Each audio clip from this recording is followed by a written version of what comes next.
नमस्ते दोस्तों, pharma notes के इस YouTube चैनल में मैं विकास बोपिनवार आप सबों का तहे दिल से स्वागत करता हूं। आज के इस वीडियो में हम उन सारे फॉर्म्स को जुबानी याद कर लेंगे दोस्तों, जो एक ड्रग इंस्पेक्टर से लेते हुए गवर्नमेंट एनालिस्ट तक प्रोसेस होते हैं।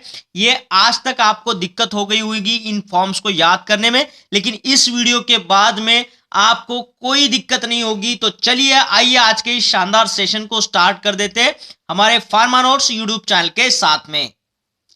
देखिए दोस्तों, यहाँ पे एक मैन्युफैक्चरिंग यूनिट लगा हुआ है। यहां से जो भी माल बनेगा, ड्रग बनेंगे, कॉस्मेटिक बनेंगे, वो ड्रग डिस्ट्रीब्यूशन के पास आ जाएंगे दोस्तों। और यहां से ये मार्केट में जो है आम इंसान तक जो है सप्लाई चला जाता है, मेडिसिन का, ड्रग का या फिर कोई भी आइटम का। तो यहाँ पे बात जो चल रही है हमारे ड्रग इंस्पेक्टर की, तो ये सारे मटेरियल जो है ड्रग्स से रिलेटेड है। तो अगर इसमें कुछ ऑफेंस होता है, ये प्रोसेस में अगर कुछ ऑफेंस होता है, जो भी कानून बनाए हुए उनको अगर फॉलो नहीं किया जाता है, उनका कहीं ना कहीं उल्लंघन किया जाता है, तो यहाँ पे फॉर्म नंबर 15, 16, 17 के तहत ये ड्रग इंस्पेक्टर इनको इंटीमेशन देते रहता है। और फिर जो भी इनसे वो सैंपल जिस पे इसको शक है कि इसमें ऑफेंस हो रहा है, वो सैंपल ये ड्रग एनालिस्ट के पास में एनालिसिस के लिए, टेस्ट करने के लिए भेज देता है। वो फॉर्म नंबर 18 में भेजेगा दोस्तों।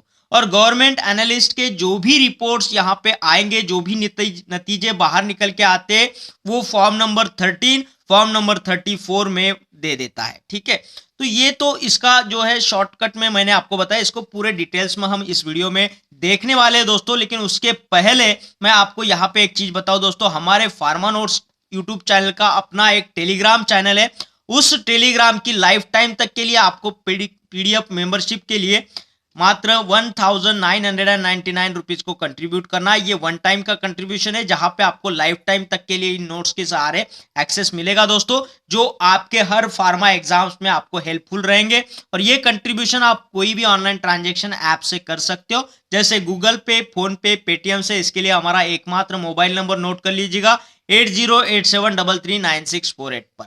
जैसे ही आपका कंट्रीब्यूशन हो जाएगा, आपको हमारे प्राइवेट टेलीग्राम चैनल से लिंक किया जाएगा, जहां पे आप ये सारे मटेरियल का लुत्फ उठा सकते हो दोस्तों, जिससे आपका स्टडी, पढ़ाई आसान हो जाएगा। चलिए आगे बढ़ते हैं, पूरा डिटेल्स देखते हैं। ड्रग इंस्पेक्टर से लेके ड्रग एनालिस्ट तक ये फॉर्म क्यों इस्तेमाल होते हैं, किसके लिए इस्तेमाल होते हैं दोस्तों। तो यहां पे देखिए, ये जो है section 23 of drug and cosmetic act 1940 and rules there under 1945। तो इस एक्ट के अनुसार सेक्शन 23 में बताया गया है फेयर प्राइस टेंडर दिए जाते हैं दोस्तों। और इन फेयर प्राइस टेंडर को इनको मानना होता है। मैन्युफैक्चरिंग यूनिट जो भी होगा, डिस्ट्रीब्यूशन यूनिट जो भी होगा, इनको इन रूल्स को फॉलो करना होता है। और इन पे सुपरविजन रखने के लिए यहाँ पे ड्रग इंस्पेक्टर को अपॉइंट किया गया है दोस्तों, है ना। ड्रग एंड कॉस्मेटिक के लिए इसका अपॉइंटमेंट का जो भी यहाँ पे सेक्शन है, वो मैंने इसके प्रीवियस वीडियो में डाल दिया है दोस्तों, आपने वो वीडियो भी देख लेना है। तो देखिए, ये इस पे नजर रखता है। अब अगर इस फेयर प्राइस टेंडर का यहाँ पे फॉलो नहीं किया जाता है, कहीं ना कहीं इसका उल्लंघन हो जाता है, इसको रिफ्यूज किया जाता है, तो ये जो है ड्रग इंस्पेक्टर इनको एक रिसिप्ट दे देता है। रिफ्यूजल रिसिप्ट होता है, वो फेयर टेंडर प्राइस का रिफ्यूज रिसिप्ट होता है, जो फॉर्म नंबर 17A में दिया जाएगा। देखिए, रिफ्यूजल है, इसको ए लगाइए, ठीक है, क्योंकि ये रिफ्यूज किया गया है इन्होंने, तो इसके लिए इनको रिसिप्ट जो दिया जा रहा है 17A फॉर्म में दिया जा रहा है दोस्तों। ठीक है, अब जब इसको ये रिसिप्ट मिल गया कि तू ये फॉलो नहीं कर रहा है, फेयर ट्रेडर्स प्राइस को रिफ्यूज कर रहा है, तो ये क्या करेगा, अब जो भी माल है इसका, है ना, जो भी जिसपे भी ऑफेंस हुआ है, जो भी सैंपल है, तो वो इसको बोल देगा कि तुम लोगों ने इसको अब डिस्पोज नहीं करना है इसको। नहीं तो आप बोलोगे ये माल अगर ऑफेंसिव है, तो आप इसको तुरंत खत्म करना चाहोगे, है ना, कहीं ना कहीं इसको आप फिनिश करना चाहोगे ताकि ये नजर में ना आए। तो ये इसको जो है इंटीमेशन भी दे देता है कि भैया अब ये तू डिस्पोज नहीं कर सकता। ठीक है, नॉट टू डिस्पोज। तो ये इसको फॉर्म नंबर 15 में बताएगा कि नॉट टू डिस्पोज, जो भी सैंपल है ऑफेंसिव, वो अब डिस्पोज नहीं हो सकता। 15 में बताएंगे। तो डिस्पोज में देखिए, यहाँ पे ईज दिख रहा है ना, डिस्पोज, तो ये 15 के जैसा दिख रहा है। तो ये फॉर्म नंबर 15 से आप याद रख लेना, डिस्पोज, नॉट टू डिस्पोज, वो डिस्पोज नहीं कर सकते आप। ठीक है, नेक्स्ट है फॉर्म नंबर 16। फॉर्म नंबर 16 में वो क्या करता है, इसका जो भी सैंपल इसने ले लिया, है ना, जो भी सैंपल ले लेता है ये टेस्ट एनालिसिस के लिए, उसका रिसिप्ट इसको दे देता है। क्या ले सकता है ये, उसमें इसका ड्रग एंड कॉस्मेटिक सीज कर सकता है, उसका रिकॉर्ड सीज कर सकता है, उसका रजिस्टर सीज कर सकता है, जो भी डॉक्यूमेंट्स रिलेटेड है वो सीज करता है दोस्तों। तो ये सीज करने का जो रिसिप्ट है वो फॉर्म नंबर 16 में देता है। ठीक है, हम जब बोलते हैं ना 16 की उम्र जो है खतरा होता है ना, तो उस 16 की उम्र में संभल के रहना चाहिए, क्योंकि कोई ना कोई हमारा दिल सीज करता है। तो ये याद रखने के लिए मैं आपको बोल रहा हूँ 16 जो है वो सीज के लिए, जो भी आइटम्स यहाँ ड्रग इंस्पेक्टर आपसे सीज कर रहा है। तो ये जो भी ड्रग एंड कॉस्मेटिक होते हैं वो ये कितने दिनों के लिए सीज कर सकता है, 20 डेज के लिए। ठीक है, मैक्सिमम 20 डेज के लिए ये सीज कर सकता है ड्रग इंस्पेक्टर, ये याद रखिएगा। नेक्स्ट है फॉर्म नंबर 17 में इसको इंटीमेशन देना होता है कि मैं ये सैंपल क्यों ले रहा हूं, ये जो भी ड्रग एंड कॉस्मेटिक ले रहा हूं वो मैं क्यों ले रहा हूं, intimation of purpose of taking the sample. तो आप इसको वार्निंग इशारा जो भी दे रहे हो कि मैं आपका सैंपल टेस्ट एनालिसिस के लिए भेजने के लिए ले रहा हूं, वो आप इसको 17 फॉर्म में बता दीजिएगा। ठीक है, देखिए अगर फेयर प्राइस टेंडर को फॉलो नहीं किया जा रहा है, रिफ्यूज किया जा रहा है, तो फॉर्म नंबर 17A आएगा। 15 में नॉट टू डिस्पोज, जो भी है ऑफेंसिव माल उसको आपने डिस्पोज नहीं करना है, वैसे ही रखना है। नॉट टू डिस्पोज का फॉर्म नंबर 15 में आएगा। फॉर्म नंबर 16 में सीज का आएगा, जो भी आपने माल सीज किया है उसका रिसिप्ट उसको दे दो।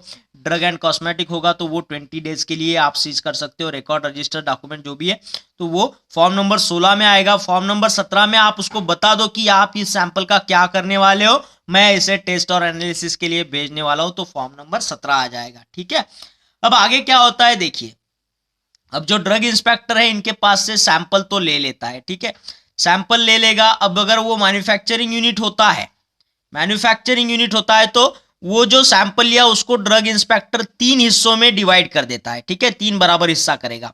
और अगर डिस्ट्रीब्यूशन के पास से लिया, डिस्ट्रीब्यूटर के पास से लिया, तो उसको 4 हिस्सों में डिवाइड करता है। तो अब ये जो 4 हिस्से और 3 हिस्से बनाए वो किसके लिए बनाए, पहला हिस्सा जो होगा वो जाएगा ड्रग एनालिस्ट के पास में। ठीक है, दूसरा हिस्सा जो होगा वो मैन्युफैक्चर वाले के पास में जाएगा। ये डिस्ट्रीब्यूटर वाले के पास में भी अगर कोई दवा होगी तो उस पर कोई ना कोई मैन्युफैक्चरिंग का कंपनी का नाम होगा, उसको इसके पास से एक सैंपल भेज दिया जाएगा। अब डिस्ट्रीब्यूटर जो है उसको खुद को एक सैंपल देना पड़ेगा, और जो बचा हुआ लास्ट सैंपल है वो जाएगा कोर्ट को प्रोसिक्यूशन के लिए। ठीक है, तो सुनवाई के लिए एक कोर्ट के लिए सैंपल देना पड़ता है। तो ड्रग इंस्पेक्टर मैन्युफैक्चरिंग यूनिट के लिए 3 सैंपल में डिवाइड करेगा सैंपल को, और डिस्ट्रीब्यूटर के वाले के पास से अगर सैंपल लिया तो उसको 4 हिस्सों में डिवाइड करेगा। ठीक है, अब जो हिस्सा ड्रग एनालिस्ट के पास जाता है टेस्ट और एनालिसिस के लिए, जैसे इसको बता दिया उसने फॉर्म नंबर 17 में इंटीमेशन दी दी है कि मैं ये सैंपल जो है एनालिसिस टेस्ट के लिए भेज रहा हूं, और वो गवर्नमेंट एनालिस्ट को फॉर्म नंबर 18 भर के गवर्नमेंट एनालिस्ट के पास में वो सैंपल टेस्टिंग के लिए भेज देता है। देखिए 18 आ गया, 18 में गवर्नमेंट एनालिस्ट के पास भेज दिया। अब ये गवर्नमेंट एनालिसिस उसका टेस्ट करेगा, एनालिसिस करेगा, और अगर वो कॉस्मेटिक के बारे में कोई सैंपल हो तो वो फॉर्म नंबर 34 में कॉस्मेटिक का रिपोर्ट देगा। अगर वो ड्रग की बात चल रही है तो उसका रिपोर्ट वो फॉर्म नंबर 13 में देगा।